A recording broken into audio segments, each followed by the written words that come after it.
Would I ever drive again? Maybe, maybe not. This is in reference to this comment where they said, hey Buck, enjoy the videos. Even though you don't need to drive, we would like to see you back on the road as a driver once in a while. Let's go. This is from TR ...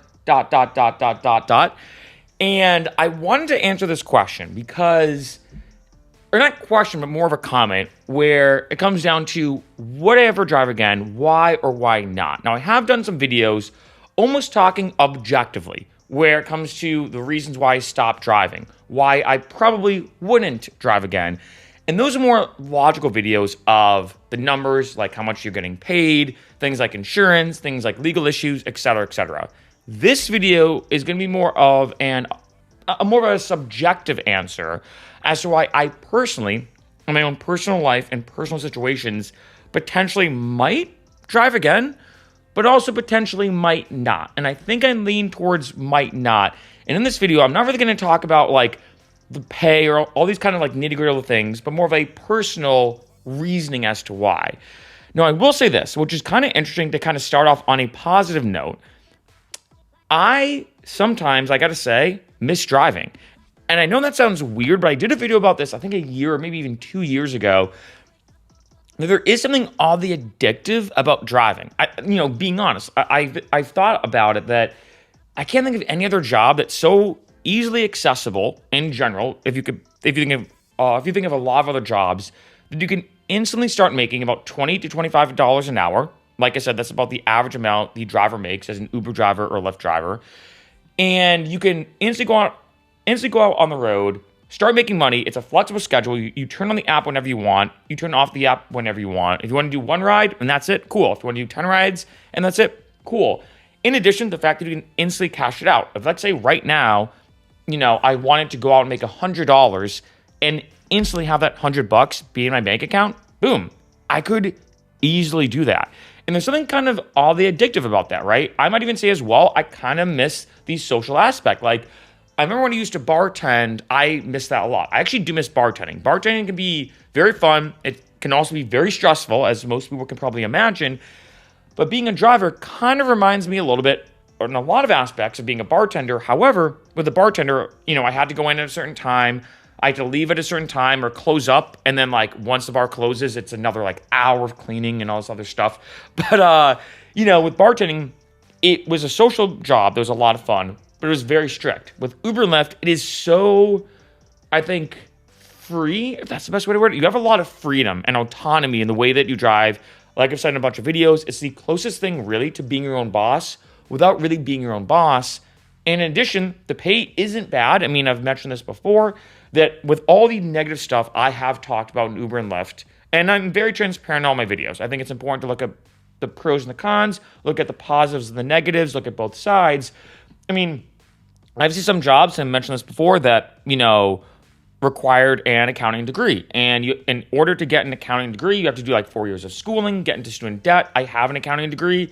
And they say, hey, we need a bookkeeper, internal auditor. You start at $25 an hour. And I'm like, okay, I can either do 4 years of rigorous schooling, because accounting is a lot, the tests. I probably studied on average 40 hours on average for each exam in accounting, and I'm not making that up. And, a lot of schooling, plus student debt, and I get that accounting degree. I get that job. I'm getting $25 an hour as, say, an internal auditor, bookkeeper, whatever. Or I can just drive for Uber and Lyft, right?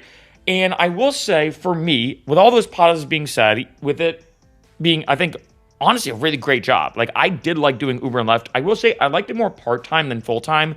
And I have mentioned that in other videos. I know some people love it full-time, right? Depends upon the person. I don't think, maybe, not 100%, but I don't think I would ever drive again for mainly two reasons. One of them being the biggest one, actually, is the vehicle situation. Now, I have mentioned this here and there, or maybe not, I'm not sure, but I'm pretty sure I've mentioned it quickly in passing, that I used to have a Prius, which I think is actually one of the best cars to have as an Uber driver and as a Lyft driver. I'll do a video in the future about what's the best car to have. That's a question I get a lot, whether should you rent a Tesla, which I've done videos about, or are you better off getting a Prius, which is a great sedan, which I think is a great car to have, or should you upgrade and spend a little more money to, say, have a van, which might cost you more money, but you can now do XL rides. I'll do a video about that in the future, but for me now, I used to have a Prius. Now I have a van. I kind of did like a mini van life thing. You know what, for fun, if you want to watch it, I'll post it in the description below of like a van life conversion video that I did where I took a Ford Transit Connect, the car that I have, and built it out in a almost like a mini apartment van life style build. It's very minimal. I'm not a good builder. It's the most minimal like van life build you will ever see, but it works. I can sleep in it. I have shelves. I've lived out of that van for weeks at a time. It's kind of cool. So I will say that. The thing with the van, because I built it out, is I only have my seat, the passenger or the driver's seat, and the passenger seat. I'm not able to use the car to drive for Uber and Lyft. So that's honestly the main reason. Now I will say this. Yes, I could always rent a car and drive, but to spend that extra $200 to $300 a week to rent a car for Uber and Lyft, I'd have to figure out where to park it. I'd have to figure out logistics with that. In addition, I don't think I would drive it enough to make it worth my while. So that's a big thing with the car. There are other options I will say too. I haven't done a video about this yet, but I talked to some drivers about this. There's a thing here in LA. I wonder if it's in other places, let me know, called Tower EV. I think that's, Tower EV. I'm going to do a video about it in the future. Kind of a smart idea. You go to this place, I think it's by the LA airport, I believe. You can drive there with your car, and you rent one of their cars, and you go through the Uber app from their side almost, and they pay you a flat fee. I believe it's $25 an hour. And what's kind of cool is I've talked to some drivers who love Tower EV here because it's kind of like a cool balance. So I talked to one driver, the first driver who told me about this. He was like, he's like, this is what I do. He's like, on Friday and Saturday nights, I drive for Uber on my own. Like normally as a normal Uber and Lyft driver. I think he preferred Uber here in LA. He's like, that's how I'm going to make the most amount of money. But like say Tuesday during the day, Wednesday during the day, I actually do Tower EV because during the day, I've determined, based off my own math and looking at the analytics, which is a huge pro tip I've mentioned in a lot of videos, to always look at your analytics and kind of adjust when and how you drive. He's like, he's like Tuesday or Wednesday during the day, I make more money going to Tower EV. A flat fee of $25 an hour is way more than I'm going to make compared to, like, say, if I was driving for Uber normally during the day, I'm going to make way less than that. You rent the vehicle, it goes through them. I believe you also keep all of your tips. So it's kind of a cool gig. I'm not gonna lie. It's kind of a really interesting idea that Tower EV, I think, just like has all these vehicles. It's like a huge fleet. You go there as a driver, and then you get a flat fee. So as you can imagine, on a Friday, Saturday night, it doesn't seem as worth it. But like say, as he said, during the week, during the day, and I believe when I did take an Uber ride with him, it was during the day. So he's like, I'm actually doing Tower EV right now. Because, again, during the day, I think it was maybe like 3 o'clock on a Tuesday. He's like, I'm not going to make more than $25 an hour. I'm not even going to get anywhere close to that. So I do Tower EV. So that's another option I guess I could embark on if, like, say, I wanted to drive again. But I'd say, like I said, two main reasons. One is the car situation. Again, I could always rent or do Tower EV. Renting isn't feasible. Tower EV definitely is more feasible. But I feel like it kind of makes it more of a hassle. Like I have to drive there, park my car. I believe also there is a minimum quota you have to do, I think, with the Tower EV, where you're like, have to drive for at least like 3 or 4 hours or something like that. I'm not sure exactly, so don't quote me. I will do a video about it in the future. But then it starts to feel like more of a job. Do you know what I mean? I'm like, okay, well, I have to drive there. Like I'm commuting to work. I have to work for a certain amount of hours. I think you also have to give them a heads up. Like, hey, I'm going to get there at 10 a.m. this Wednesday and drop the car off at 6 p.m. or close to that on Wednesday. So it starts to become more of like a job type feeling where I can't just go out, hit a button, and drive. That's the first main reason. The second main one, I've talked about this in definitely a few videos, is the fact that right now I'm both a YouTuber and a DJ and electronic musician, right? I've been doing this for years.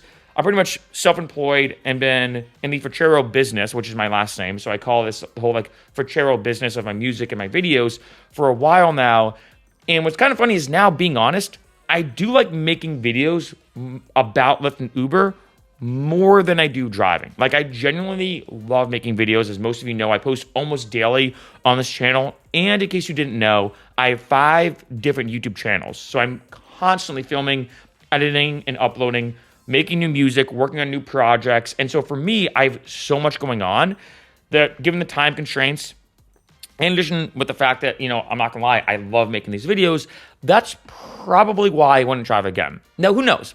Let's say in the future, if I realize, like, you know what, the van, just not for me anymore. Maybe I want to get a Prius again, or maybe get a Tesla. I'm not sure what car I'd get after the van. But let's say I did get one that did qualify for Uber and Lyft. Maybe I would. Like maybe once or twice a month, I'd be like, hey, I do like a driving vlog. I know a lot of drivers do this where I'd go out, drive, and kind of vlog the drives. I would be very careful about filming people. I don't like doing that in an Uber or Lyft. I know some people do that. For me, I almost like recapping it more, being like, hey, I just had this ride. Here's what happened. And kind of like documenting almost between the rides of how things are going. So maybe in the future, we'll see. I don't know when this would be. It might be in a year or 2 years, maybe longer than that, maybe never. I'm not sure. If I do ever happen to have a vehicle that I can drive for Uber and Lyft with, I probably would actually do like driving vlogs and stuff like that, because I know a lot of people do love those videos. And that's also a huge pro tip for drivers. I want to say that if, let's say you're watching this video and you've been like, hey, you know what, Mark, I've been thinking about starting a YouTube channel related to Uber and Lyft. I think driving vlogs are still not as prevalent as they should be. That's, I think, a big niche on YouTube that I think is kind of untapped until it's because everybody wants to hear like Uber stories and Lyft stories. And like, oh my God, what happened on this Friday night driving for Uber and Lyft? Those videos do better than you think, honestly. So like for all my drivers out there, not a bad idea. And in addition, I'm assuming if you're watching this video, you're driving, right? Film all your videos with your smartphone. I film everything with my iPhone. That's what's filming this video right now. I have an iPhone, a $20 tripod I got from Best Buy, and I do use this microphone. This is pretty pricey. It's $250. It's a very high-end microphone. Obviously, I am a music producer, and I film videos for a living, so that's why I kind of have this one. But you could easily get like the Blue Yeti for like $100. I feel like that's a good starting microphone. Or, being honest, the audio sometimes in your car, I'm assuming, depending on the situation and the environment, usually isn't that bad, where if you just use your iPhone or your smartphone and you just film it like this, or put it in your phone mount and then adjust the phone mount so it's facing you, because the back of your camera or the lens on the back of your camera are usually going to be higher quality. So film it like this, like in your phone mount, sometimes the audio should be fine off your iPhone in your car. Like I sometimes use, if I'm filming a video and I'm in my car, sometimes I'll actually just have the phone right there and just use the audio from it. I don't even need an extra microphone or an external microphone because it's fine. But anyway, kind of rambling on a little bit. Maybe at some point I would do videos like that. Maybe. Like we'll have to see. But being honest, if I had to like swing either way, do I think I would or would not drive again? Probably not, And again, I do know a lot of people know that I stopped driving. I'm very transparent about that. I have heard there have been some ride-sharing YouTubers who have kind of pretended like they still drive, but when someone dug into it or did some research, they found out that they actually didn't, and they stopped driving a while ago, but they just pretended they drive.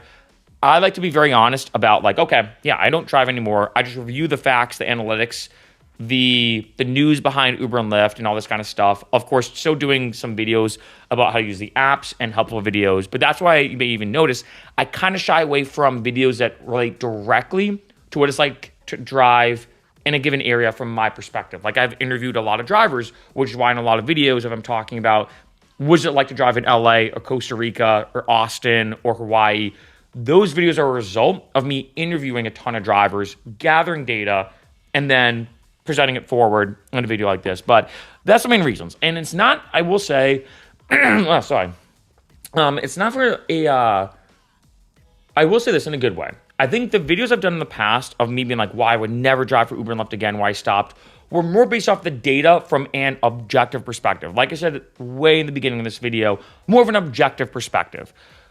This video, like I said, is more of a subjective thing. For me personally, my personal life, my personal views on Uber and Lyft, I wouldn't be opposed to driving again. Given the car situation, let's say I ever got a second vehicle or something, I wouldn't be opposed to it because, like I said, sometimes I do kind of miss it. But given the car logistics, I think it's probably the biggest barrier. I'm not going to lie. I think that is probably the biggest barrier because I think sometimes, like it's a Friday night, there are some times I'm like, you know what? Like, I think I'd rather, give me a second. My voice is like kind of scratchy today. I haven't been drinking enough water. But there's sometimes, like say on a Friday night, where I'm like, you know what? Rather than go out and drink, which could be fun with friends, I feel like I'd almost rather drive. Where it's like, I'm not spending money, I'm saving money. It's like a double swing. Not only am I not spending money, but I'm making money, right? It's a double swing. And I'm not drinking, so it's healthier for my liver. It's like healthier for my liver, healthier for my wallet. I think I saw like a meme like that one time that's like, I'm gonna stay in tonight, and it's like your wallet and your liver like this. So like it's a double swing, making money and save and not spending money, right? I'm making money, so I'm gonna be positive, and I'm not drinking, so it's healthier for me and all that kind of stuff. Sometimes I'm not gonna lie, I'm like, you know what? I feel like on a Friday night, if I did have the vehicle, maybe, and I might actually prefer driving instead of going out. Where sometimes, and this is why I love driving on Friday and Saturday nights, sometimes it kind of did feel like going out. I'm driving people around, people are in a good mood. You know, it's kind of like a lively, energetic environment.